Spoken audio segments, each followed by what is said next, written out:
कराऊंगा आपको magnet and its properties, फिर इलेक्ट्रोमैग्नेटिज्म, फिर मैग्नेटिक फील्ड पैटर्न आ जाएगा, राइट हैंड थंब रूल आ जाएगा, सोलिनॉइड पढ़ेंगे, फिर हम लोग फील्ड। मैग्नेटिक फील्ड की डेफिनेशन उसने क्या बना दी, the reason in which magnetic effect is felt, मतलब ये वाला रीजन जिसमें मैग्नेटिक इफेक्ट तो फील हो रहा है उसको बोलना शुरू कर दिया मैग्नेटिक फील्ड। ठीक कि पोल्स पे तो ये क्लोजर है बट अदर पार्ट्स पे इन बिटवीन ये वाइडर है एक दूसरे के, जैसे कि यहाँ दिख रहा है, यहाँ पे ये वाइडर है, यहाँ पे करंट को इंक्रीज, पैटर्न समझ में आ गया था कि कंसेंट्रिक सर्कल है। हमने पहले क्या किया, करंट को इंक्रीज करना शुरू किया, तो जैसे जैसे करंट बढ़ा वैसे वैसे अगर मैं यहाँ पे कोई कंपास रख दूं, सपोज मैंने यहाँ कंपास रखी हुई है करते हुए, ठीक है, यूनिट्स मैग्नेटिक फील्ड के टेस्ट लें, directly proportional to current, inversely proportional to radius. Current तो हर में डायरेक्टली प्रोपोर्शनली ही आएगा, मतलब जैसे करंट बढ़ाएंगे तो मैग्नेटिक फील्ड इंक्रीज ही होगा। ठीक है, आई होप इट इज। यहाँ कैसी मैग्नेटिक फील्ड मिलेगी, स्ट्रेट लाइंस मिलेंगी parallel to each other, equidistant होंगे, मतलब उनके बीच का डिस्टेंस सेम होगा। ठीक है, और इनकी तो ये रिप्रेजेंट करती है यूनिफॉर्म मैग्नेटिक फील्ड। कैसी magnetic field, uniform magnetic field हमें ये प्रेजेंट करती है।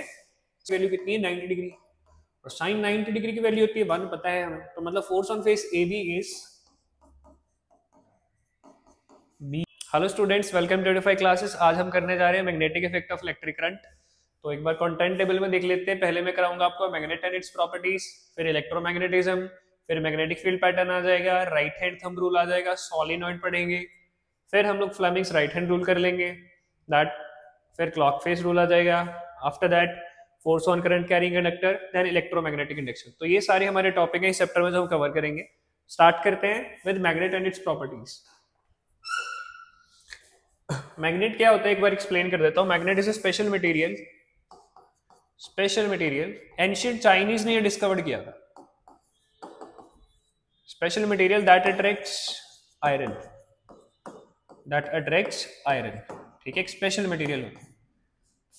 अब एक और बात है इसके साथ, ये सिर्फ आयरन को ही नहीं, अट्रैक्शन मतलब एक फोर्स लगाता है, ये सिर्फ आयरन को नहीं, एक मैग्नेट दूसरे मैग्नेट को भी अट्रैक्ट एंड रिपेल दोनों करता है। अट्रैक्ट भी करते हैं, रिपेल भी करते हैं।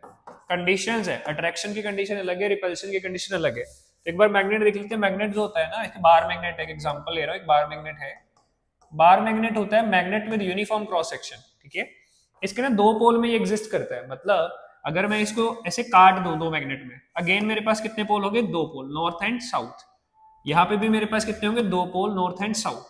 अब इस मैग्नेट को भी अगर मैं दो में डिवाइड कर दूं, अगेन मेरे पास कितने होंगे, दो पोल, नॉर्थ एंड साउथ।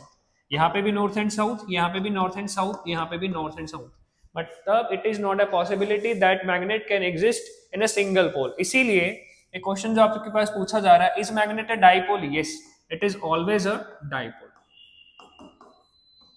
ठीक है, तो यहां तक क्लियर हुआ कि मैग्नेट का ऐसा नहीं हो सकता कि नॉर्थ और साउथ को हम अलग कर सके, नॉर्थ और साउथ साथ में एग्जिस्ट करेंगे, इसी को बोलते हैं डाइपोल। ठीक है, अच्छा, अब हमने बात करी थी कि मैग्नेट दूसरे मैग्नेट को भी अट्रैक्शन और रिपल्शन करता है। जब तो पोल ऑपोजिट होंगे, मतलब जब नॉर्थ के साथ हम साउथ को लेके आएंगे, तब तो ये क्या रहेगा बेटा, अट्रैक्ट। ठीक है, जो कि मैंने यहां भी मेंशन किया हुआ है। और जब हम साउथ के पास साउथ या फिर नॉर्थ के पास नॉर्थ को लेके आएंगे, मतलब जब पोल्स सेम हो जाएंगे, तब ये क्या करेगा, रिपल करेगा। ठीक है, क्लियर हो गया कि मैग्नेट क्या होता है, special material that attracts iron and magnet, दोनों को अट्रैक्ट या रिपेल भी करते हैं। वो डिपेंड करता है कि हमारे पोल्स सेम है या डिफरेंट है, और ऐसा अचीव नहीं किया जा सकता कि मैग्नेट के पोल्स अलग अलग हो जाए। हमेशा मैग्नेट एग्जिस्ट करेगा तो डाइपोल में ही एग्जिस्ट करेगा। ठीक है, enough about magnet. Now let's move about हमारा टॉपिक जो कि ये इलेक्ट्रोमैग्नेटिज्म। इलेक्ट्रोमैग्नेटिज्म नाम से ही पता चल रहा है, जो मैग्नेटिज्म हमें इलेक्ट्रिसिटी की वजह से मिले उसे हम बोलते हैं इलेक्ट्रोमैग्नेटिज्म। मतलब मैग्नेटिज्म प्रोड्यूस्ड और ऑब्टेन्ड, दोनों ही लिख सकते हैं, प्रोड्यूस्ड बाय इलेक्ट्रिक करंट या इलेक्ट्रिसिटी। ठीक है, इसको हम लोग क्या बोल देते हैं, इसको हम कह देते हैं इलेक्ट्रोमैग्नेटिज्म। किसने डिस्कवर्ड किया था ये? It was discovered by Hans Christian Oersted in 1820। अच्छा, ये हुआ भी एक्सीडेंटली था, दिस हैपेंड एक्सीडेंटली। ठीक है, कैसे? हांस एक दिन क्या कर रहा था, he was passing a current through a wire, उसके पास एक कंपास पड़ा था। कंपास भी बेसिकली क्या होता है, एक मैग्नेट ही होता है, it is a magnet. Magnet होता है जो कि अर्थ के मैग्नेटिक फील्ड के साथ इंटरेक्ट करता है और हमेशा नॉर्थ एंड साउथ में पॉइंट करता है। तो उसने क्या देखा कि जैसे उसने करंट पास किया ना, तो इसमें हमें क्या मिला, इस कंपास में डिफ्लेक्शन मिला। अब क्योंकि कंपास एक मैग्नेट है तो इसकी एक मैग्नेटिक फील्ड है, ठीक है। ये तभी डिफ्लेक्ट हो सकती है जब इस पे कोई मैग्नेटिक फोर्स लगे। तो ये उसने क्या कंक्लूड किया, अच्छा फिर इसको वेरीफाई करने के लिए ना उसने करंट बंद भी किया। जब करंट बंद किया तो डिफ्लेक्शन बंद हो गया, no deflection. As we can see यहाँ पे हमारा कनेक्शन ओपन है तो करंट फ्लो नहीं कर रहा, तो कोई डिफ्लेक्शन नहीं मिला। लेकिन जब हमारा कनेक्शन क्लोज हुआ तब डिफ्लेक्शन मिला। तो हांस ने ये प्रूव कर दिया कि इलेक्ट्रिसिटी सिर्फ इलेक्ट्रिक फील्ड को नहीं, मैग्नेटिक फील्ड को भी बना रहा है, ठीक है, बढ़िया। तो ये इस तरह से उसने वेरीफाई कर दिया इसको, और एक्सीडेंटली हुआ था। He was not trying to do that, वो कुछ और कर रहा था, साथ में ऐसे ही कंपास पड़ा था तो उसमें डिफ्लेक्शन मिल गया, जहां से उसको समझ में आया कि मैग्नेटिक फील्ड भी बन रही है, ठीक है। और एक स्पेशल रूल भी उसने बना दिया, snow rule. Snow rule NCERT में ज्यादा नहीं आता पर मैं थोड़ा सा बता देता हूँ। स्नो रूल क्या कहता है कि जब करंट फ्लो करेगा साउथ टू नॉर्थ, तो साउथ टू नॉर्थ, तो हमारी जो कंपास है वो ओवर वेस्ट मूव करेगी, इसी को बोलते हैं स्नो रूल।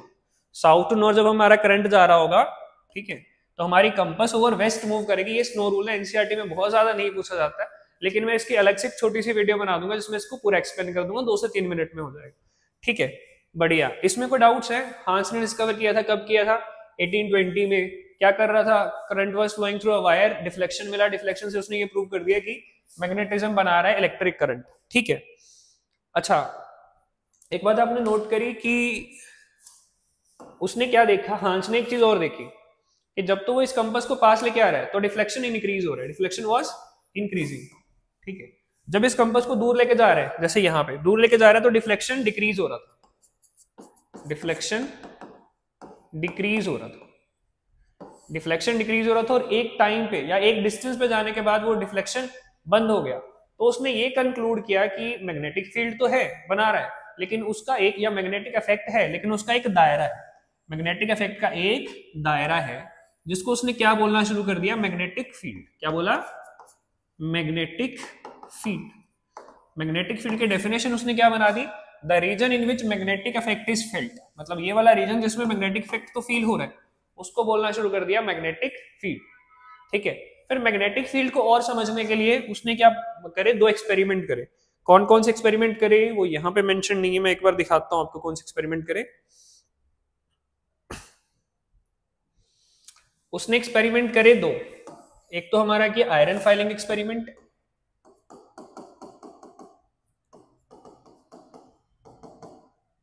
ठीक है। सेकेंड करा उसने compass needle experiment,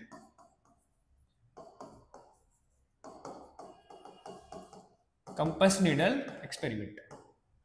iron filing के अंदर उसने क्या किया, एक तो टेबल लिया, ठीक है, टेबल के नीचे लगा दिया बार मैग्नेट,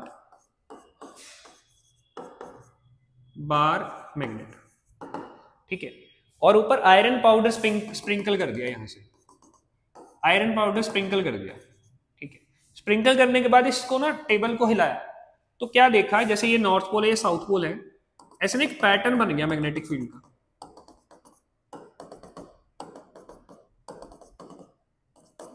ऐसे पैटर्न बन गया जो कि लाइंस लग रही थी, कि लाइंस, इमेजिनरी लाइंस दिख रही थी उसको, ठीक है, ऐसे बन गया। और जब उसने कंपास नीडल एक्सपेरिमेंट किया तो क्या किया, ऐसे ही एक बार मैग्नेट लिया, नॉर्थ एंड साउथ, कंपास लेके आया उसके पास। तो जब नॉर्थ के पास कंपास रखी तो इसका साउथ इधर आ गया, बिकॉज ऑपोजिट पोल अट्रैक्ट करते, हमने पहले बात कर ली। जब सेकेंड पोजीशन ली तो ऐसे चला गया, सेकेंड पोजीशन, थर्ड ली तो ऐसे चला गया, फोर्थ ली तो नॉर्थ साउथ की तरफ घूमता गया। ऐसे ही मतलब एक इमेजिनरी लाइंस फॉर्म हो रही थी बार मैग्नेट के अंदर, ठीक है। तो इससे उसने ये कंक्लूड कर दिया कि मैग्नेट फील्ड तो है, लेकिन उसका कारण है मैग्नेटिक लाइंस। क्या कारण है उसका, मैग्नेटिक लाइंस, इमेजिनरी लाइंस है जो मैग्नेटिक फील्ड को ड्रॉ करती है। इससे भी यही समझ में आया कि देयर आर मैग्नेटिक लाइंस, ठीक है। और इन दोनों एक्सपेरिमेंट से उसने ना एक चीज और नोटिस करी कि ये जो पोल एरिया है, ये जो पोल एरिया है यहाँ पे ना मैग्नेटिक, ये जो लाइंस थी ये क्लोजर थी, और यहाँ पे जो मैग्नेटिक लाइंस, अगर मैं इस पैटर्न को यहाँ पे दोबारा ड्रॉ करूं तो कुछ ऐसा पैटर्न बना।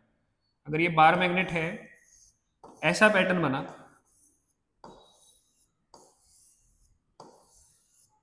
नॉर्थ साउथ, ठीक है। तो ये क्या थी, यहाँ पे ये मैग्नेटिक लाइन क्लोजर थी और यहाँ इस एरिया में मैग्नेटिक लाइंस वाइडर थी। कैसी थी, वाइडर थी।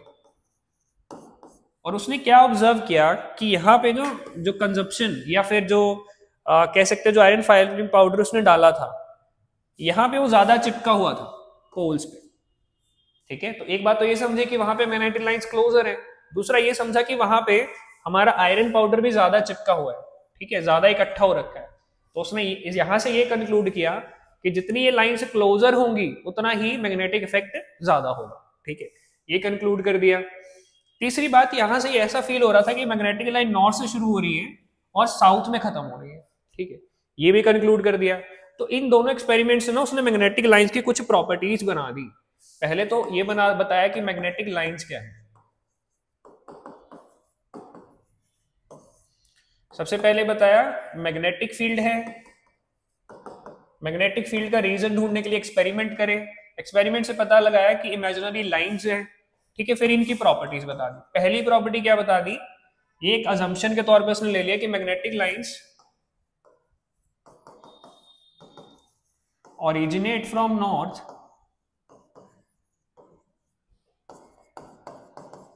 and end at south, कि ये नॉर्थ से शुरू होती है और साउथ में खत्म होते हैं। बेसिक डायग्राम बना लेते हैं साथ साथ, नॉर्थ साउथ, ये शुरू ही मैग्नेटिक लाइंस, बार मैग्नेट की ही बना रहा हूं, ठीक है। तो ऐसा लग रहा था ये नॉर्थ से शुरू हो रही है, मतलब इनके डायरेक्शन ऐसे होंगे, नॉर्थ से शुरू हो रही है और साउथ में खत्म हो रही है। सेकेंड प्रॉपर्टी इसकी बताई कि they are closer at poles and wider at other parts, कि पोल्स पे तो ये क्लोजर है बट अदर पार्ट्स पे इन बिटवीन ये वाइडर है एक दूसरे के, जैसे कि यहां दिख रहा है, यहाँ पे ये वाइडर है, यहाँ पे ये क्लोजर है एक दूसरे के, ठीक है। और साथ में ये भी मेंशन कर दिया कि मैग्नेटिक स्ट्रेंथ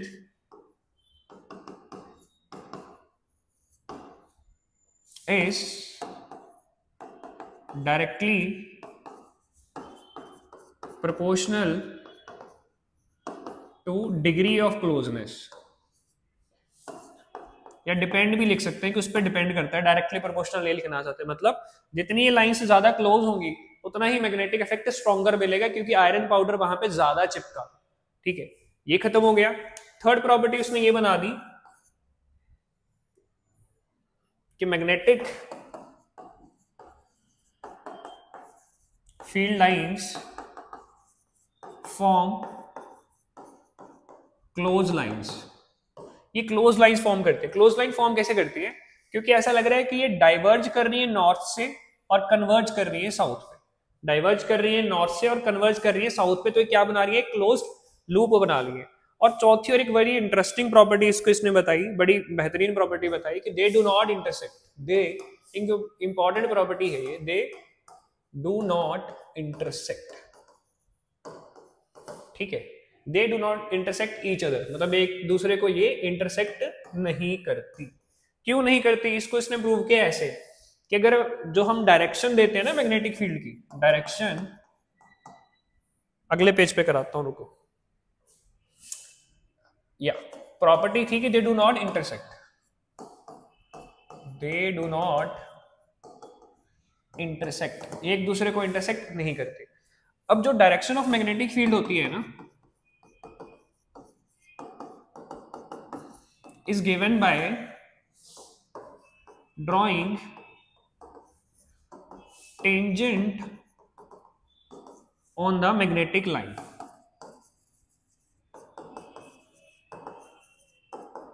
मतलब टेंजेंट ड्रॉ करके हम उसकी डायरेक्शन ढूंढ सकते हैं। डायरेक्शन वो किसकी होती है, total force acting on that point, मतलब अगर मैं लूं दो लाइंस, अगर मैं इमेजिन करूं कि दो लाइंस एक दूसरे को क्रॉस कर रही है, ऐसे इंटरसेक्ट कर रही है, तो यहां पे at the point of intersection इसकी, अगर ये लाइन यहां से शुरू हुई यहां खत्म हुई, तो इसकी डायरेक्शन आएगी ये, ठीक है, मैग्नेटिक फील्ड की डायरेक्शन। और ये लाइन यहां से शुरू हुई इधर को जा रही है, तो इसकी डायरेक्शन हो जाएगी ये। अब अगर मैं इस पॉइंट पे कंपास रखूंगा तो compass has to point in two different directions, और कहीं भी अर्थ के ऊपर ऐसा नहीं होता कि कंपास दो डिफरेंट डायरेक्शंस में पॉइंट कर रही है। तो यहीं से हमने ये समझा कि ये कभी भी एक दूसरे को इंटरसेक्ट नहीं करती, कभी भी एक जगह पे कंपास के दो डायरेक्शन नहीं होती, एक ही डायरेक्शन होती है। ठीक है, तो ये हमने प्रूव कर दिया कि they do not intersect each other. तो चार प्रॉपर्टीज हमने कौन कौन सी पढ़ ली? They originate from north and at south. Second property was they form closed loops. Third property was they closer at poles and wider at other parts. And the fourth and very important was they do not intersect each other. Intersect क्यों नहीं करती? क्योंकि उस point पे दो direction हो जाएंगी magnetic field की, जो की पॉसिबिलिटी नहीं है। ठीक है, ये क्लियर हुआ?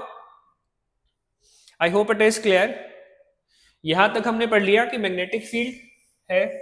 मैग्नेटिक फील्ड क्यों है? मैग्नेटिक लाइंस की वजह से। फिर मैंने इसकी प्रॉपर्टीज करा दी आपको। ठीक है, चारों प्रॉपर्टीज आई होप क्लियर हो गई होंगी। अब बात करते हैं, अब हम पढ़ेंगे different types of magnetic field pattern by different types of conductor या डिफरेंट शेप्स ऑफ कंडक्टर। सबसे पहले करेंगे magnetic field for a straight conductor, straight wire conductor, straight wire conductor भी बोल सकते हैं। ठीक है, मतलब एक स्ट्रेट वायर है, उसी का हमने देखना है। हमने क्या सेटअप किया, एक सर्किट बना दिया, रियोस्टेट क्यों लगा दिया? करंट की वैल्यू को चेंज करने के लिए, आई चेंज करने के लिए। रियोस्टेट क्या होता है? Variable resistance. क्या होता है? वेरिएबल रेजिस्टेंस, मतलब हम रेजिस्टेंस को कम ज्यादा कर सकते हैं। और रेजिस्टेंस डिपेंडेंस है इनवर्सली ऑन करंट, मतलब हम उसको भी कम ज्यादा कर पा रहे हैं इससे। हमने क्या किया, एक स्ट्रेट वायर कंडक्टर लगा दिया और यहाँ पे एक कार्डबोर्ड लगा दिया। कार्डबोर्ड लगा के हमने इस पे भी आयरन पाउडर स्प्रिंकल कर दिया और इसको हिला दिया। तो क्या नोटिस किया कि यहाँ पे हमारे पास क्या बन गए? Concentric circles. What we got? Concentric circles. अब concentric circles क्या होते हैं? Circles with same center, जिनका सेंटर सेम। ठीक है, और फिर हमने इसकी कुछ ना चीजें, मतलब ये मैग्नेटिक फील्ड कम ज्यादा किन फैक्टर्स पे डिपेंड कर लिया, इसके लिए हमने कुछ चेंजेस करना शुरू करे। सबसे पहले तो हमने क्या किया, करंट को इंक्रीज, पैटर्न समझ में आ गया था कि कंसेंट्रिक सर्कल है। हमने पहले क्या किया, करंट को इंक्रीज करना शुरू किया। तो जैसे जैसे करंट बढ़ा वैसे वैसे अगर मैं यहाँ पे कोई कंपास रख दूं, सपोज मैंने यहाँ कंपास रखी हुई है, तो कंपास में डिफ्लेक्शन ज्यादा बढ़ता गया। दैट मीन्स जैसे जैसे करंट बढ़ा रहे हैं मैग्नेटिक फील्ड भी बढ़ रहा है। ठीक है, magnetic field is directly proportional to current. Second, जैसे जैसे हम लोग इस कंपास को दूर लेके जाएंगे वैसे वैसे उसमें डिफ्लेक्शन कम हो रहा था, और एस्टर्न ने पहले भी किया। तो सेकेंड चीज क्या समझ में आई कि it is inversely proportional to the distance. जितना दूर लेते जाएंगे उतना मैग्नेटिक फील्ड कम होता रहेगा। ये दो चीजें हमें यहाँ से समझ आ चुकी है। ठीक है, अब हमें पैटर्न भी समझ में आ गया, डिपेंडेंसी भी समझ में आ गई। अब हमें करना था कि इस मैग्नेटिक लाइंस की डायरेक्शन क्या होगी, क्योंकि डायरेक्शन से तो हम फोर्स का आइडिया लगा सकते हैं कि किस डायरेक्शन में लगेगी, ऐसे लगेगी, ऐसे लगेगी या कैसे लगेगी। ठीक है, उसके लिए हमने एक रूल बनाया, या और मैक्सवेल ने एक रूल बनाया, that is right hand thumb rule. Right hand thumb rule. ठीक है, अब ये राइट हैंड थंब रूल क्या कह रहे हैं? राइट हैंड थंब रूल हम यूज क्यों करते हैं? To give the direction of magnetic field for a straight wire conductor. ठीक है, मैक्सवेल ने कहा आप एक कंडक्टर लो, ठीक है, अपने थंब को पॉइंट करो इन the direction of current. Imagine करो कि आप इस कंडक्टर को अपने हाथ में पकड़ रहे हो, in such a way that your thumb points in the direction of current. Wrap your fingers around, the direction of your fingers is the direction of magnetic field lines. ठीक है, सिंपल भाषा में बात करें तो अंगूठे को रखना है करंट की डायरेक्शन में, कंडक्टर को पकड़ना है या वायर को पकड़ना है हाथ में, फिंगर्स को रोल करना है। ये जो रोलिंग डायरेक्शन होगी ये मैग्नेटिक फील्ड लाइंस की होगी। ठीक है, सिंपल है, ये लिखा है, एक बार इसको पढ़ लो। आई डोंट थिंक इसमें कोई डाउट्स आना चाहिए। ठीक है, क्लियर। अब अगर पीछे चले थोड़ा सा, अब इस पे अगर मैं राइट हैंड लगाऊं, राइट हैंड थंब रूल लगाऊं, तो करंट कैसे जा रहा है? ऐसे जा रहा है, तो करंट की डायरेक्शन होगी अपवर्ड। मैंने अपवर्ड अपना थंब रखा और इसको पकड़ा अपने हाथ में, तो मेरी फिंगर्स कैसे रोल कर रही है? They are rolling like this.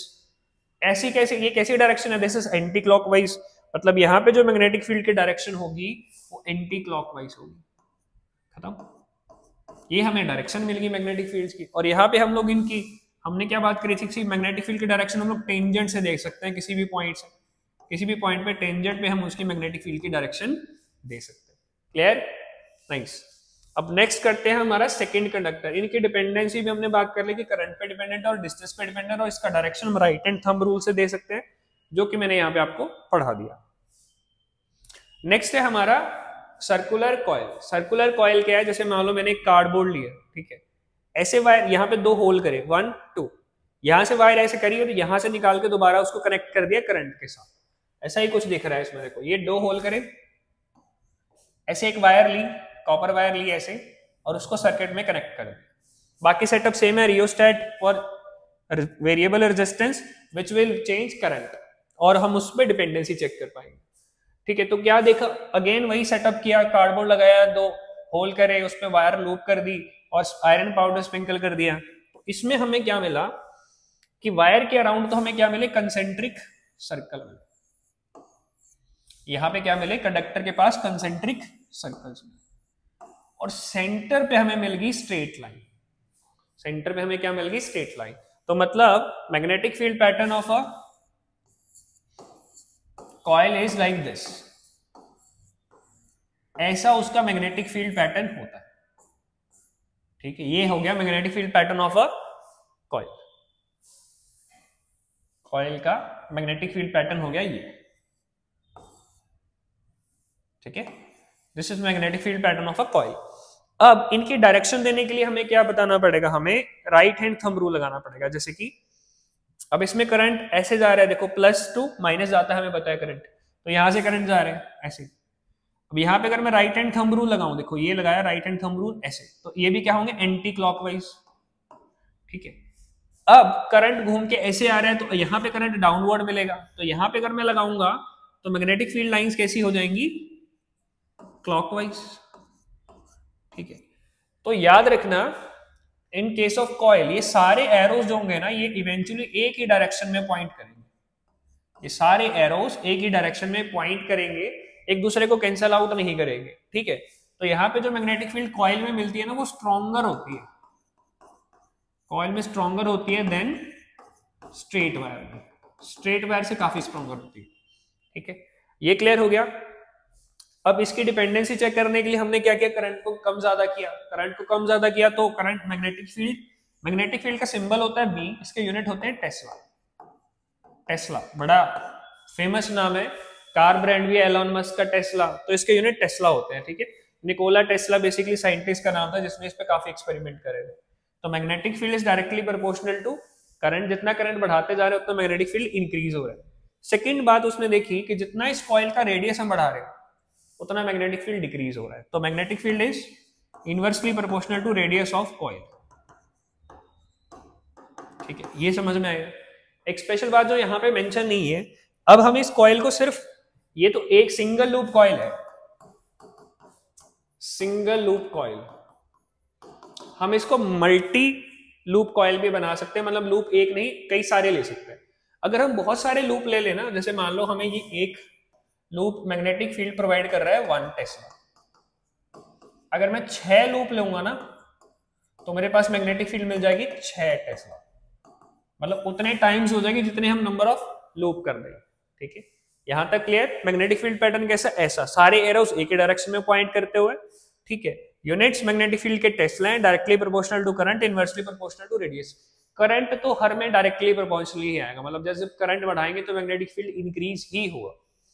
ठीक है, आई होप इट इज क्लियर।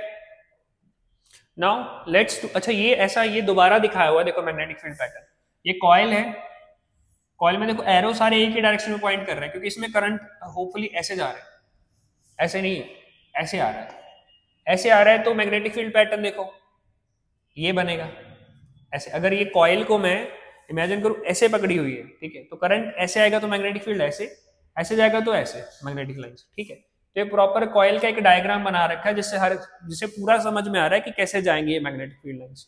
मतलब अगर मैंने कॉइल ऐसे पकड़ी है तो मैग्नेटिक फील्ड मेरी तरफ आ रही है, परपेंडिकुलर आ रही है। ठीक है, नॉर्मल आ रही है, याद रखना पैरेलल नहीं है, नॉर्मल है मैग्नेटिक फील्ड, नॉर्मल आएगी कॉइल की हमेशा।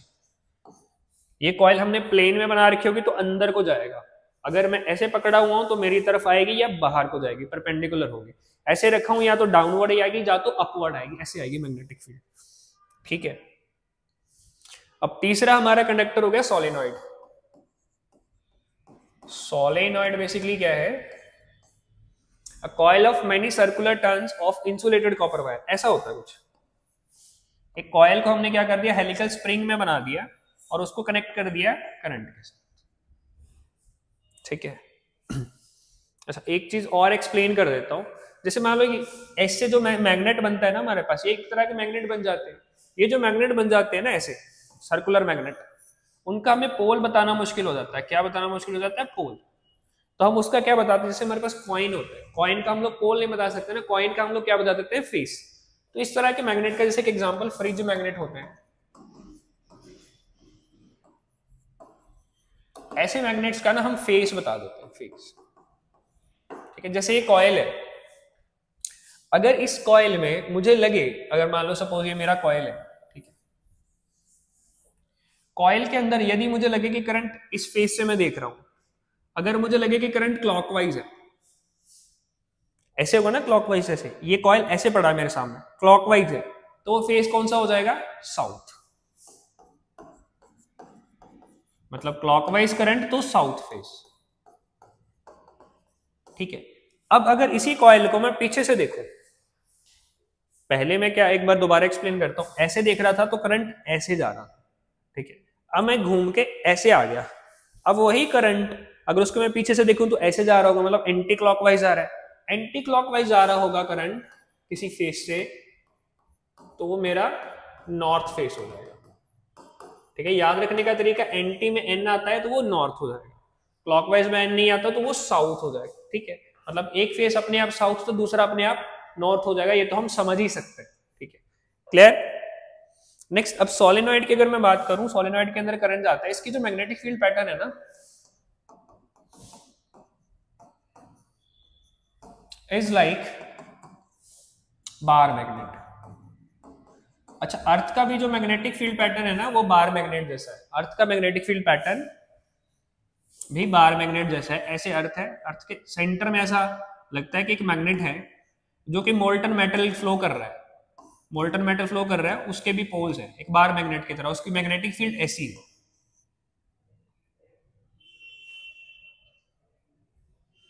Magnetic field is like this, एकदम बार मैग्नेट जैसा। ठीक है, ऐसी है मैग्नेटिक फील्ड। अर्थ की, बार मैग्नेट की और सोलिनॉइड की, तीनों की मैग्नेटिक फील्ड पैटर्न सेम। ठीक है, मतलब इसकी मैग्नेटिक फील्ड कैसे है, ये नॉर्थ है साउथ है, तो मैग्नेटिक फील्ड लाइंस ऐसे हैं, 1 2 3 4 5 6, ऐसी मैग्नेटिक लाइंस है इसकी। अब इनकी डायरेक्शन क्या है? डायरेक्शन इज वही north to south, north to south. अच्छा, इसके ना एक स्पेशल चीज, हमें इनसाइड भी मैग्नेटिक फील्ड मिलती है, इनसाइड, मतलब हमें यहां भी मैग्नेटिक फील्ड मिलेगी, यहां भी। यहां कैसी मैग्नेटिक फील्ड मिलेगी? स्ट्रेट लाइंस मिलेंगी, parallel to each other, equidistant होंगे, मतलब उनके बीच का डिस्टेंस सेम हो। ठीक है, और इनकी डायरेक्शन भी, इनकी डायरेक्शन भी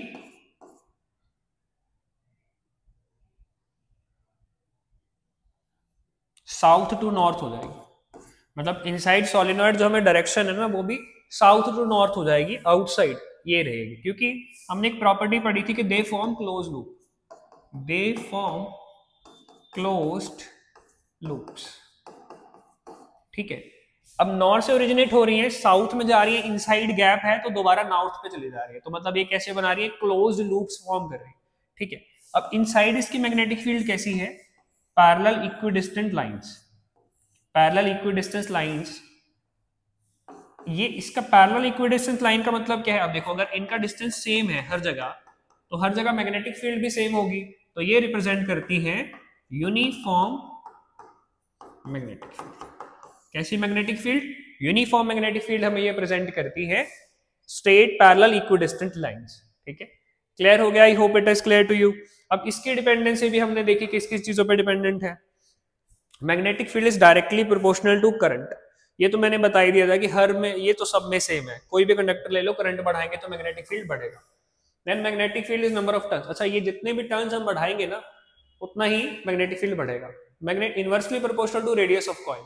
अब इस कॉइल का रेडियस जितना बढ़ाते जाएंगे उतना मैग्नेटिक फील्ड कम होता रहेगा, इनवर्सली प्रोपोर्शनल है।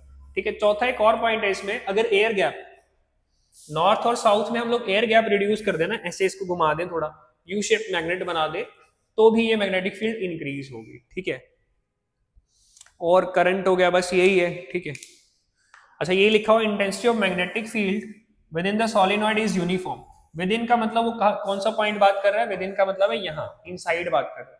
That magnetic field is solenoid is uniform, same रहेगी, यूनिफॉर्म रहेगी इनसाइड, क्योंकि इक्विडिस्टेंस पैरेलल लाइंस हमें सेंटर में मिल जाएगी। तो ये हमारा सोलिनॉइड हो गया, ठीक है। सोलिनॉइड के अंदर, अच्छा एक और बात याद रखना, सोलिनॉइड के अंदर अगर यहाँ पे मैं, बड़ा इंपॉर्टेंट पॉइंट है, मिस होने लगा था, याद आ गया टाइम पे, कि अगर यहाँ पे मैं एक सॉफ्ट आयरन कोर इंसर्ट कर दूं, सॉफ्ट आयरन कोर इंसर्ट कर दूं, तो ये क्या बन जाएगा, this will become a very strong electromagnet. ये क्या बन जाएगा, एक बहुत स्ट्रॉन्ग इलेक्ट्रोमैग्नेट बन जाएगा। अभी तक तो हमने सिर्फ मतलब यूजुअली इससे पहले जो काम होता था ना वो परमानेंट मैग्नेट से ही होता था, पर परमानेंट मैग्नेट और इलेक्ट्रोमैग्नेट में कुछ डिफरेंसेस है। बताऊं क्या डिफरेंसेस है, बताता हूँ। कुछ बेनिफिट्स हैं इलेक्ट्रोमैग्नेट के।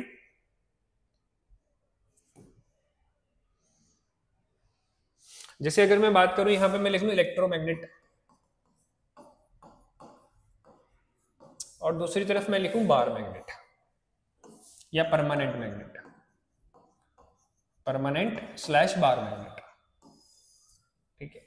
इलेक्ट्रोमैग्नेट क्या है, हम इसकी स्ट्रेंथ को कंट्रोल कर सकते हैं, स्ट्रॉन्गेस्ट भी बना सकते हैं, strongest magnetic field and can be controlled,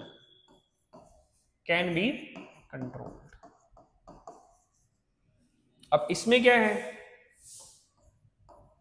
weak magnetic field and magnetic strength भी लिख सकते हो, weak magnetic strength and reduces with time, time के साथ कम हो जाती है, ठीक है।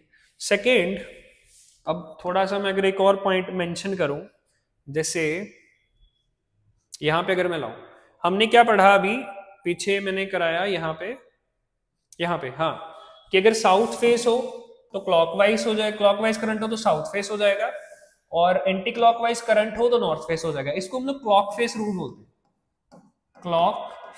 रूल बोलते हैं, अब इससे एक बात और ये समझ में आई कि इसके पोल्स हमारे कंट्रोल में है। अगर मैं करंट को एंटी क्लॉकवाइज चला दूं तो नॉर्थ फेस बन जाएगा, अगर क्लॉकवाइज चला दूं तो साउथ फेस बन जाएगा, ठीक है। तो मतलब इसके अंदर अगर मैं यहां से करंट क्लॉकवाइज चला दूं तो मेरा ये क्या फेस हो जाएगा, ये साउथ हो जाएगा।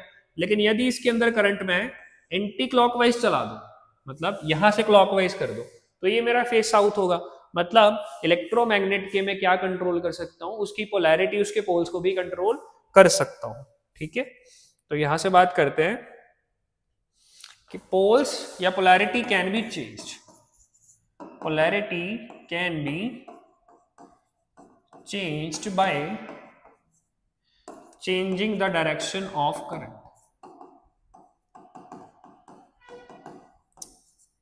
ठीक है, ये आ गया समझ। और इसमें क्या होते हैं, fix poles, polarity is fix. तीसरी बात क्या आ गई कि ये हमारे पास ना इलेक्ट्रोमैग्नेट जो होते हैं इनके पोल्स फिक्स हो गए, वीक स्ट्रेंथ होगी इलेक्ट्रोमैग्नेट, ठीक है। और इनमें इसके ना बहुत सारे यूज है, जैसे एमआरआई में भी ये यूज होता है, magnetic resonance imaging. Magnetic resonance imaging क्या है,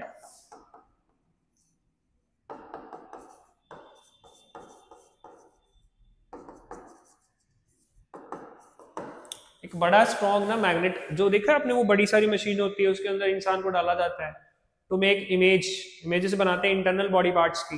वो कैसे काम करता है, एक बड़ा स्ट्रॉन्ग इलेक्ट्रोमैग्नेट होता है, वो बॉडी के अराउंड घूमता है, बॉडी के अंदर जैसे हार्ट और मेजरली हार्ट एंड ब्रेन के अंदर क्या होते हैं, न्यूरॉन्स जो इलेक्ट्रिकल सिग्नल्स को कैरी करते हैं, मतलब एक अच्छी खासी मैग्नेटिक फील्ड वो बनाते हैं। वो बॉडी के मैग्नेटिक फील्ड के साथ रेजोनेट करता है और उसको इमेज की फॉर्म में हमारे सामने लेके आता है, उसको बोलते हैं एमआरआई। वहां पे भी हमारा क्या यूज होता है, इलेक्ट्रोमैग्नेट होता है। बाकी ये स्पीकर्स बुकर्स में यूज होते हैं, अब उसको भी रिप्लेस कर दिया गया बाय इलेक्ट्रोमैग्नेट्स, ठीक है। डंक यार्ड में यूज कर सकते हैं इसको। डंक यार्ड में जैसे कि हमें मान लो एक इलेक्ट्रोमैग्नेट है, वो यहाँ से बहुत सारा आयरन के पीसेस या कार्स को उठा के दूसरी जगह पुट अप कर रहा है, तो वहां पे भी हम लोग इलेक्ट्रोमैग्नेट यूज कर लेते हैं, ठीक है। अब थोड़ा सा और एक बार दोबारा पीछे चलते हैं हम थे यहाँ पे, ठीक है।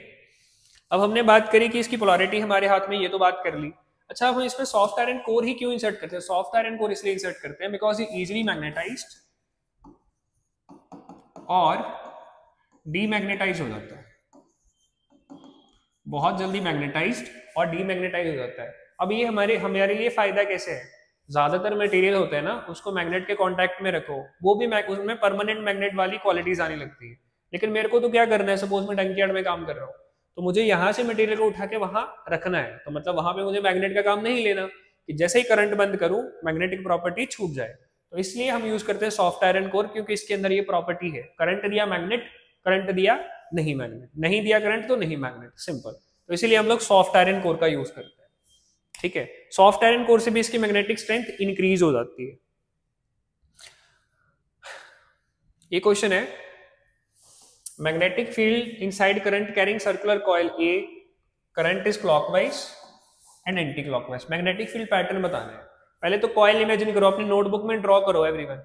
ये होगी कॉइल, कॉइल के अंदर करंट, अगर मैं तुम्हारी साइड से देखूं, तुम्हारी साइड से देखते हैं, चलो ये बना ली हमने कॉइल, कॉइल बना ली, तो इसमें करंट पहले कैसे जा रहा है? क्लॉकवाइज, क्लॉकवाइज मतलब ऐसे, क्लॉकवाइज ऐसे जा रहा है, तो मैं राइट हैंड थंब रूल लगाऊं, ये पॉइंट 2 लगा लेते हैं, 2 पॉइंट यहाँ पे, थंब इधर को, इनसाइड डाउनवर्ड लाइन जाती हुई, आउटसाइड अपवर्ड आती हुई। अब ये वाला पॉइंट यहाँ आ जाते हैं, सेकेंड पॉइंट यहाँ, सेकेंड पॉइंट पे करंट इधर को आ रहा होगा, तो मैग्नेटिक फील्ड लाइंस वही डाउनवर्ड, इनसाइड, आउटसाइड, अपवर्ड ऐसे जाएंगी, ठीक है। तो अगर मैं एक कॉइल ड्रॉ करूं यहाँ पे, ये कॉइल ड्रॉ होगी आपकी नोटबुक में, इसमें करंट क्लॉकवाइज जा रहा है, तो यहाँ पे देखो ये थंब रखा, मैग्नेटिक लाइंस डाउनवर्ड ऐसे कुछ जाएंगी, मैग्नेटिक लाइंस इनसाइड डाउनवर्ड जाएंगी और आउटसाइड अपवर्ड आएंगी, आउटसाइड अपवर्ड आएंगे, देखो ना ये ऐसे ऐसे आएंगे, ठीक है। तो आउटसाइड अपवर्ड पहला आंसर लिख रहा हूं, answer number A, and inside downward. ये क्लियर हुआ, ठीक है। सेकेंड, अब दूसरा क्वेश्चन, इस पॉइंट पे भी ऐसा ही हो रहा है, देखो इनसाइड डाउनवर्ड, आउटसाइड अपवर्ड। अगर ये तुम्हारी नोट, ऐसा इमेजिन करो ये तुम्हारी नोटबुक में, तुम्हारी नोटबुक ऐसे होती है ना, तो इनसाइड देखो ये ऐसा लगा है, इनसाइड डाउनवर्ड, आउटसाइड अपवर्ड। अब सेकंड हम लोग ड्रॉ करते हैं, दूसरी कॉइल ड्रॉ करी, अब इसमें करंट हमने चला दिया एंटी क्लॉकवाइज, मतलब ऐसे। अब इसमें देखो यहाँ पे राइट हैंड थंब रूल लगाया, तो outside inward and inside upward, मतलब आउटसाइड डाउनवर्ड, इनसाइड अपवर्ड, ऐसे मैग्नेटिक लाइंस होंगी। ये ऐसे हैं, याद रखना ऐसे, आउटसाइड ही कैसे होंगे? डाउनवर्ड, इनसाइड अपवर्ड, ठीक है। इस पॉइंट पे भी देख लेते हैं, inside, outside downward, inside upward, outside downward, inside upward. यहां पे ये डाउनवर्ड्स होंगी और इनसाइड ये अपवर्ड होंगी। तो सिंपल भाषा में लिखें तो outside downward and inside upward. ये क्लियर हो गया, ठीक है, nice. Next, equidistant parallel lines. Equidistant parallel lines मतलब बेटा ये ऐसा, तो ये लाइंस क्या रिप्रेजेंट करती है? हमने पीछे क्वेश्चन में किया सोलेनॉइड के अंदर, ये रिप्रेजेंट करती है यूनिफॉर्म मैग्नेटिक फील्ड। मतलब इस जगह पे, इस जगह पे, इस जगह पे, इस जगह पे, इस जगह पे मैग्नेटिक स्ट्रेंथ सेम होगा, इक्वल होगा, इक्वल मैग्नेटिक स्ट्रेंथ या equal uniform magnetic field. Next, ये हो गया फोर्स एक्टिंग ऑन। अच्छा, अब हमने बात थोड़ा सा पीछे लेके चलता हूं आपको। हमने पढ़ा कि अगर हम एक मैग्नेट रखते हैं और पास में करंट कैरिंग वायर है, तो करंट कैरिंग वायर उस कंपस को, या कंपस भी एक मैग्नेट था ना, उसको डिफ्लेक्ट करती है। डिफ्लेक्ट तो तभी करेगी, किसी भी चीज को डिफ्लेक्ट करने के लिए उस पर क्या लगाना पड़ेगा? फोर्स लगाना पड़ेगा। मतलब जब ये मैग्नेट बन जाते हैं दोनों, ये तो मैग्नेट था ही, कंपस तो मैग्नेट था ही, जब ये करंट कैरिंग वायर भी मैग्नेट बन गई तो दोनों एक दूसरे पे क्या लगा रहे हैं? फोर्स लगा रहे हैं। उसी को हम लोग स्टडी करेंगे अब, force acting on current carrying conductor placed inside magnetic field, ठीक है, इसको हम लोग स्टडी करेंगे।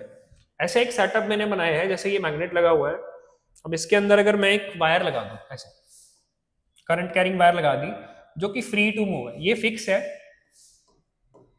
Fix, and this is free to move, ये फ्री टू मूव है।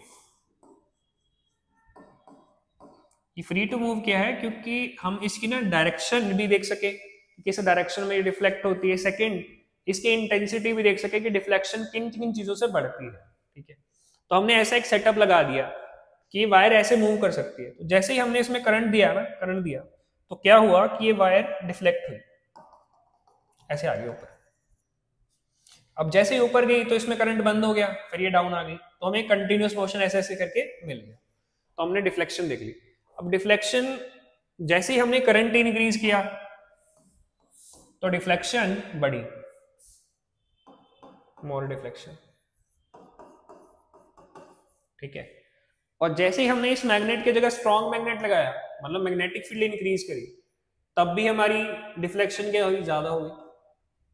तीसरी बात, ये जो वायर है इसकी अगर लेंथ हमने कम कर दी, इसकी लेंथ मैंने सपोज छोटी कर दी, ये वाला पाइप उठा के यहां लगा दिया और इसकी लेंथ मैंने छोटी कर दी, तो क्या हुआ, मैग्नेटिक फील्ड में ये डिफ्लेक्शन भी कम हो गया। तो एक बात और समझ में आएगी कि length is directly proportional to more, मतलब डायरेक्ट ज्यादा लेंथ होगी तो डिफ्लेक्शन भी ज्यादा होगी। अब ये डिफ्लेक्शन रिजल्ट है फोर्स का, तो यहां से ये समझ में आया मेरे को कि जो force on current carrying conductor है वो तीन चीजों पर डिपेंड करता है, लेंथ पे, ठीक है, करंट पे और मैग्नेटिक फील्ड पे। तो यहां पे फोर्स का फॉर्मूला बना BIL। लेकिन यहां पे एक स्पेशल चीज देखी गई कि अगर ये तो ना, ये दो देखो, मैग्नेटिक फील्ड इसमें कैसी है, ऐसी, करंट कैसे है, ऐसे, दोनों एक दूसरे के परपेंडिकुलर है। जब तो ये दोनों एक दूसरे के परपेंडिकुलर हैं तब तो डिफ्लेक्शन दिख रहा है, लेकिन अगर इन दोनों वायरों को और मैग्नेटिक फील्ड को पैरेलल कर दे रहे हैं तो कोई डिफ्लेक्शन नहीं समझ में आ रहा। तो एक बात और समझ में आई, कोई डिफ्लेक्शन मिल नहीं रहा, जीरो डिफ्लेक्शन है। कि ये जो फोर्स है ना, this is a function of sine theta, where sine theta is the angle between magnetic field and current. कि अगर मैग्नेटिक फील्ड और करंट के बीच में एंगल 0 डिग्री है, दोनों पैरेलल है, तो कोई फोर्स नहीं है, क्योंकि साइन 0 डिग्री की वैल्यू होती है 0। और अगर इन दोनों के बीच में एंगल 90 डिग्री है तब हमें मैक्सिमम फोर्स मिल जाती है, क्योंकि साइन 90 डिग्री की वैल्यू होती है मैक्सिमम, ये हमें पता है। ठीक है, ये हो गया clear, I hope it is clear to you. ठीक है, कि करंट पे ये एंगल इन दोनों के बीच का साइन थीटा होता है, कि अगर ये दोनों एक दूसरे के पैरेलल हो तो फोर्स 0 हो जाएगी। ठीक है, इसको एक्सप्लेन करने के लिए ना, अच्छा, इस फोर्स की डायरेक्शन बताने के लिए हमारे पास एक रूल है, Fleming's left hand rule. Fleming's left hand rule क्या करता है, आपने तीन उंगलियां, कौन सी, थंब, इंडेक्स और सेंटर फिंगर, तीनों को परपेंडिकुलर रखना है, लेफ्ट हैंड होना चाहिए, याद रखना। इन सच अ वे कि आपकी इंडेक्स फिंगर मैग्नेटिक फील्ड के डायरेक्शन में हो, सेंटर फिंगर आपकी करंट के डायरेक्शन में हो, तो थंब आपको क्या प्रोवाइड कर देगा, फोर्स की डायरेक्शन प्रोवाइड कर देगा। ठीक है, किसके डायरेक्शन प्रोवाइड कर देगा, फोर्स की डायरेक्शन प्रोवाइड कर देगा। ठीक है, इस रूल को पढ़ लेना, सिंपल सा ही रूल है, कोई बहुत बड़ा नहीं है, कोई डाउट्स इसमें आना नहीं चाहिए। हाँ, तो जो भी हमने सीखा फ्लेमिंग्स लेफ्ट हैंड रूल और force on A current carrying conductor, उसको हम अप्लाई करेंगे सीधा सीधा इसमें। अगर मैं सिंपल भाषा में बात करूं तो हमने ये देखा कि जब भी हमारे पास मैग्नेटिक फील्ड उपलब्ध है, मैग्नेटिक फील्ड अवेलेबल है और हम करंट प्रोवाइड कर दें, तो हमें क्या मिल जाता है बेटा, मोशन मिल जाता है। जैसे वो डिफ्लेक्शन वायर में मिल गया था ना, एक मोशन मिल जाता है। इसको हमने यूज किया, अगर आप सभी लोग अभी फैन के नीचे बैठे हो तो फैन के अंदर एक इलेक्ट्रोमैग्नेट होता है और हम उसको करंट सप्लाई करते हैं। करंट सप्लाई करने से मैग्नेटिक फील्ड और करंट दोनों चीजें मिल जाती है, और दोनों से हमें क्या मिल जाता है, कि मोशन प्रोड्यूस हो जाता है, जो सर्कुलर मोशन मिलता है ना वो। तो जब हम ठंडी ठंडी हवा ले रहे हैं, that is because of this. ठीक है, इलेक्ट्रोमैग्नेटिज्म की वजह से हो रहे हैं। तो बात करते हैं कि ये डीसी मोटर है, कैसे काम करता है।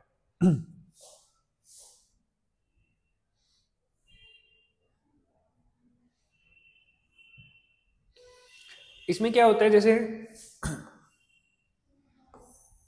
ये हमारा एक रेक्टेंगुलर कॉइल है, क्या है, रेक्टेंगुलर कॉइल।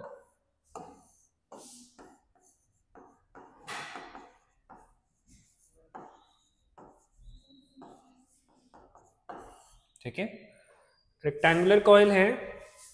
तो इसमें ये हम सबसे पहले तो फोर्स की बात करते हैं कि इस पे फोर्स कितनी लग रही है। जो हमने force on current carrying conductor वाला लगाया ना, उस फॉर्मूले को अप्लाई करते हैं। तो पहली बात कर लेते हैं फेस AB की। उसके लिए कुछ चीजें हमें माननी पड़ेगी। मान लो इसकी लेंथ L है, मैग्नेटिक फील्ड यहाँ पे B है और करंट I है। ठीक है, ये तीन चीजें ही चाहिए। तो force on face A B will be equal to B I L sine theta, इसके बराबर होगी ही नहीं होगी, होगी। अब यहाँ पे अगर देखें करंट की डायरेक्शन ऐसे है, यहाँ ऐसे है, यहाँ डाउनवर्ड है और यहाँ ऐसे, तो ये ऐसे है डायरेक्शन करंट की ऊपर को, और यहाँ पे मैग्नेटिक फील्ड की डायरेक्शन अगर मैं बनाऊं, मैग्नेटिक फील्ड की डायरेक्शन बनेगी ऐसे, नॉर्थ टू साउथ। ये मैग्नेटिक फील्ड की डायरेक्शन आ गई। तो मैग्नेटिक फील्ड की डायरेक्शन कैसे, ऐसे फ्रॉम वेस्ट टू ईस्ट, और ये अपवर्ड है। ठीक है, अब ये दोनों के बीच में एंगल कितना हो गया हमारा 90 डिग्री, मतलब साइन थीटा की वैल्यू कितनी है 90 डिग्री, और साइन 90 डिग्री की वैल्यू होती है 1, पता है हमें। तो मतलब force on face A B is B I L. ठीक है, अब बात करते हैं फेस बीसी की। यहाँ पे तो हमने देख लिया कि फेस कितनी है बी आई एल। ठीक है, बात करें फोर्स फेस बीसी की, दिस फेस, इसकी फोर्स ऑन फेस बीसी, इधर कर लेते हैं, इसको हटा देता हूं एक बार। फोर्स ऑन फेस बीसी, तो एफ बीसी बराबर हो जाएगा B I L sine theta, और बीसी की जब मैं बात करूं ये वाली की, तो इसमें मैग्नेटिक फील्ड की डायरेक्शन ऐसे, करंट की भी डायरेक्शन ऐसे, तो दोनों कैसे होगी पैरेलल, पैरेलल होगी तो sine theta 0 degree, sine 0 degree की वैल्यू 0 होती है पता है हमें, तो फोर्स ऑन फेस बीसी कितनी हो जाएगी बेटा 0, मतलब यहाँ पे कोई फोर्स हमें नहीं लग रही। तीसरी बात करते हैं फेस सीडी की, face CD, F CD will be equal to B I L sine theta. अब इस फेस की अगर बात करूं, इस फेस की, यहाँ पे करंट की डायरेक्शन नीचे को और मैग्नेटिक फील्ड की डायरेक्शन ऐसे फ्रॉम वेस्ट टू ईस्ट। अब ये क्या होगा एक दूसरे के परपेंडिकुलर 90 डिग्री, तो साइन थीटा 90 डिग्री जिसकी वैल्यू होती है 1, तो मतलब फेस CD पे जो हमारी वैल्यू आगे जाएगी उसका वैल्यू आ जाएगा बी आई एल। ठीक है, now let's talk about face AD।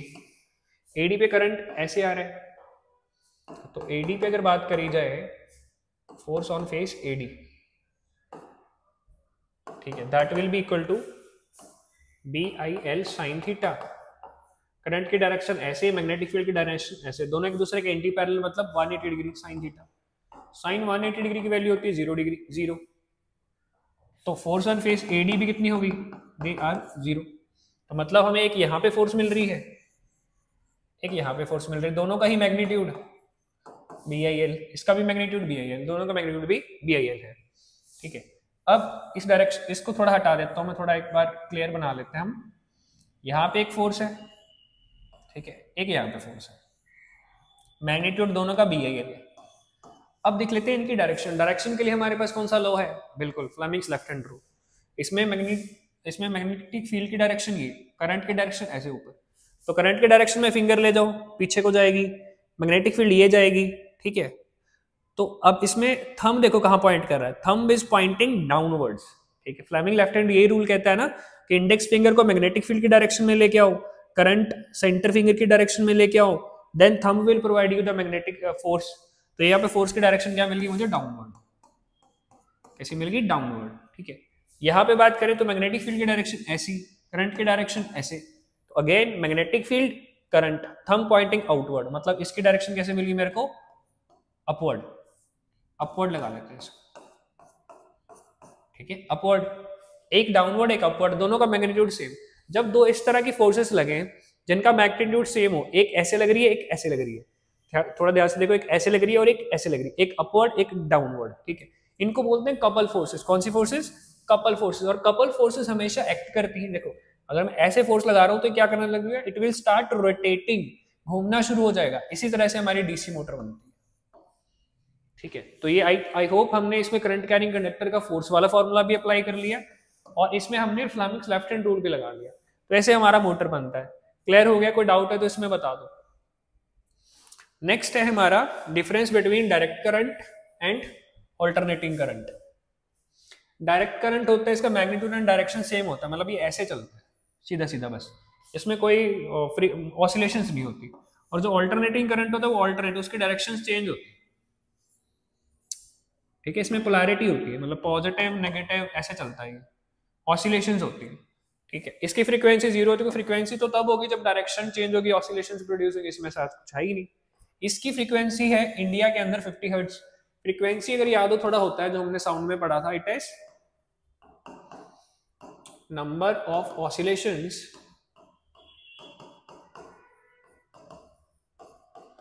In 1 second. 1 second के अंदर कितनी ऑसिलेशंस हो रही हैं उसको हम लोग बोलते हैं फ्रीक्वेंसी। तो इंडिया के अंदर इसकी एक ऑसिलेशन का मतलब यहां से शुरू हुआ है यहां तक एक ऑसिलेशन कंप्लीट है। मतलब इंडिया के अंदर करंट ऐसी ऑसिलेशन 50 करता है तब उसकी फ्रीक्वेंसी 50 हर्ट्ज हो जाती है। ठीक है, अब एक ऑसिलेशन कंप्लीट करने के लिए अपनी डायरेक्शन कितनी बार चेंज कर रहा है? देखो ऐसे जा रहा था पहले, ऐसे नीचे जाना शुरू कर दिया, मतलब एक बार डायरेक्शन चेंज हो गई, फिर ऐसे जाते जाते ऐसे घूमा, फिर 2 बार डायरेक्शन चेंज हो गई। मतलब एक ऑसिलेशन कंप्लीट करने के लिए इसको 2 बार अपनी डायरेक्शन चेंज करनी पड़ रही है। तो 50 हर्ट्ज की ये फ्रीक्वेंसी अचीव करने के लिए अपनी डायरेक्शन कितनी बार चेंज कर रहा है? 1 सेकंड में 100 बार चेंज कर रहा है डायरेक्शन। ठीक है, अब इसको देखने के लिए आप क्या करो, अपना फोन ओपन करो, स्लो मोशन उसमें जाओ, कैमरा ओपन करके स्लो मोशन में जाओ और लाइट की तरफ कर दो। आपको देखिएगा कि आपका ना जो लाइट है वो ब्लिंक कर रही है, बहुत तेजी से ब्लिंक कर रही है। ठीक है, लेकिन नेकेड आई उसको कैच नहीं कर पा रही, क्योंकि नेकेड आई का परसिस्टेंस हमने पढ़ा है कि 1/16 ऑफ द सेकंड है। मतलब हर सेकंड के लिए जो इमेज रिटेन करती है वो 1/16 सेकंड के लिए करती है, लेकिन इसकी फ्रीक्वेंसी, इसकी चेंज होने की फ्रीक्वेंसी कितनी है? 1/100 सेकंड से चेंज हो रहा है। तो दैट्स व्हाई हम उसको पकड़ नहीं पाते हैं। नंबर ऑफ ऑसिलेशन 50 हर्ट्ज, लेकिन अपनी डायरेक्शन 1 सेकंड में 100 बार चेंज करते हैं। ठीक है, ये क्लियर हो गया। अब इसको हम लोग हाउस होल्ड में लार्ज पर्पस के लिए यूज नहीं कर सकते, क्योंकि इसको step up and step down नहीं किया जा सकता। Step up and step down नहीं किया जा सकता। नो, सो इसमें ट्रांसफर लॉसेस या ट्रांसपोर्टेशन लॉसेस बहुत होते हैं। ट्रांसपोर्टेशन लॉसेस बहुत होते हैं। इसको हम लोग स्टेप अप या स्टेप डाउन कर सकते हैं। ट्रांसफार्मर लगे होते हैं step up and step down transformer, इसको हम हाउस होल्ड वर्क में यूज करते हैं और इसको ट्रांसपोर्टेशन लॉसेस इसके कम है।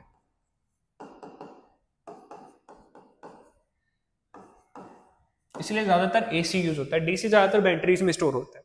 ठीक है, ये क्लियर हुआ। देन अगला टॉपिक हमारा आ गया इलेक्ट्रोमैग्नेटिक इंडक्शन। इलेक्ट्रोमैग्नेटिक इंडक्शन क्या है? Electromagnetic induction basically a technique to produce electric current. पहले हमने बात करी, पिछले टॉपिक में हमने बात करी कि अगर मैग्नेटिक फील्ड है और हम करंट प्रोवाइड कर दें तो क्या मिल जाती है? मोशन मिल जाता है, हमें फोर्स के साथ साथ मोशन मिल जाता है। अब सेकेंड हम बात कर रहे हैं कि अगर हम मैग्नेटिक फील्ड और मोशन प्रोवाइड कर दें तो हमें क्या मिल जाएगा? We will get current. ठीक है, इसी से हमने क्या बना दिया? जनरेटर्स। क्या बना दिया? जनरेटर्स। अब जनरेटर कैसे काम करते हैं उसके बारे में बाद में बात करते हैं, पहले बेसिक फंक्शन समझ लेते। मान लो मेरे पास एक मैग्नेट है नॉर्थ एंड साउथ, यहाँ पे मैंने एक करंट कैरिंग वायर रख दी जिसको गैल्वेनोमीटर से कनेक्ट कर दिया। ठीक है, अब फिलहाल तो ये वायर रेस्ट पे है, मतलब इसको एक कंटिन्यूस मैग्नेटिक फील्ड इस पे लग रही है, यूनिफॉर्म मैग्नेटिक फील्ड इस पे लग रही है। लेकिन जैसे ही मैंने इस वायर को ऊपर उठाया, ऊपर की डायरेक्शन में उठाया ऐसे, ठीक है, तो मैग्नेटिक फील्ड चेंज होगी, विच इज एक्टिंग, कौन सी magnetic field? Which is acting on this wire. जो इस वायर पर मैग्नेटिक फील्ड लग रही है वो चेंज होगी, क्योंकि हमने पता है कि जैसे जैसे वो दूर जाएगी तो मैग्नेटिक फील्ड रिड्यूस होगी मतलब कम या चेंज होगी, ये समझ गए। और मैग्नेटिक फील्ड जैसे मैंने इसको ऊपर चेंज हुई, जैसे ही मैग्नेटिक फील्ड चेंज हुई तो इसके अंदर जो इलेक्ट्रॉन है उनका पोटेंशियल डिफरेंस चेंज हुआ और वो एक डायरेक्शन में भागे तो यहाँ पे हमें क्या मिला? करंट मिला। गैल्वेनोमीटर ने डिफ्लेक्शन दिखाया, और जब मैंने इस वायर को डाउन किया अगेन मैग्नेटिक फील्ड चेंज हुई, फिर से हमें क्या मिला? करंट मिला, लेकिन आपकी बार direction of current was changed. ठीक है, अलग थी। तो इस तरीके से हमें ये समझ में आया कि अगर हम एक मैग्नेटिक फील्ड के अंदर मोशन प्रोवाइड कर दें तो हमें क्या मिल जाएगा? करंट मिल जाएगा। और धीरे धीरे स्टडी करने के पे ये पता चला कि अगर मैं इस वायर की ना कॉइल बना दूं और एक मैग्नेट ले लूं, बार मैग्नेटिक ले लूं मान लो, और इस मैग्नेट को भी इसके अंदर इनसाइड आउटसाइड करूं या इस रेक्टेंगुलर कॉइल को मूव करूं, तो दोनों ही कंडीशन में मुझे करंट मिल जाएगा। मतलब there must be relative motion हो between current conductor and magnetic field. Magnetic field और कंडक्टर के बीच में यदि रिलेटिव मोशन है तो हमें क्या मिल जाएगा? करंट मिल जाएगा। मतलब current is the result of induced current. Induced current is result of change in magnetic field, change in magnetic field का कारण है, ठीक है। क्योंकि जब मैं इसको आसपास कर रहा हूँ इसके, तभी मैं इस पे जो मैग्नेटिक फील्ड लग रही है उसको चेंज कर रहा हूँ। जब मैं कॉइल को इधर उधर मूव कर रहा हूँ तभी मैं जो कॉइल पे मैग्नेटिक फील्ड लग रही है उसको चेंज कर रहा हूँ। दोनों ही कंडीशन में मैं change in magnetic field achieve कर रहा हूँ तो करंट इंड्यूस हो जा रहा है। अब जनरेटर के अंदर यही होता है, फिक्स मैग्नेट होते हैं और उसके अंदर कॉइल मूव करते हैं, ठीक है। आई होप इट इज क्लियर। ये भी हो जाता है कई बार कि कॉइल फिक्स और उसके अराउंड मैग्नेट्स मूव करें तब भी करंट मिल जाए, ठीक है। So now our chapter is complete, सारे टॉपिक्स हमने डिस्कस कर लिए हैं, ठीक है। एक बार देख लेते हैं अगर कोई टॉपिक पेंडिंग है तो।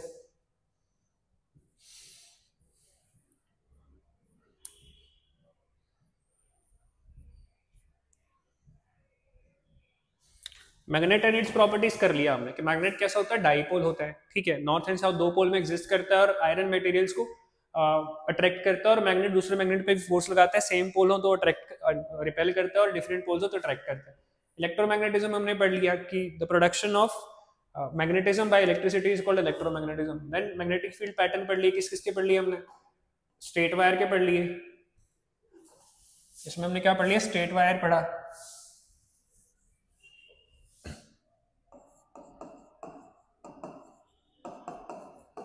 स्ट्रेट वायर का पढ़ा, सोलेनोइड का पढ़ा, देन हमने कॉइल का पढ़ा, तीनों का पढ़ लिए, ठीक है। राइट हैंड थंब रूल मैंने करा दिया कि imagine holding conductor in your right hand such that your fingers wrap around the conductor, the fingers will tell us the direction of magnetic field. Solenoid कर लिया, spring like structure made up of insulated copper wire, Fleming's right hand rule। Right hand हमने नहीं किया, left hand में किया क्योंकि right hand syllabus से cut चुका है। देन क्लॉक फेस रूल कर लिया, force on current carrying conductor भी कर लिया, फोर्स ऑन करंट कंडक्टर से हमने डीसी मोटर पे काम किया, ठीक है। इलेक्ट्रोमैग्नेटिक इंडक्शन भी हमने कर लिया कि इंडक्शन ऑफ करंट इंड्यूस या फिर इंड्यूस होना current by relative motion between conductor and the magnetic field. तो चैप्टर हमारा कंप्लीट है, नेक्स्ट वीडियो के अंदर लेके आऊंगा बहुत सारे क्वेश्चंस, बी रेडी।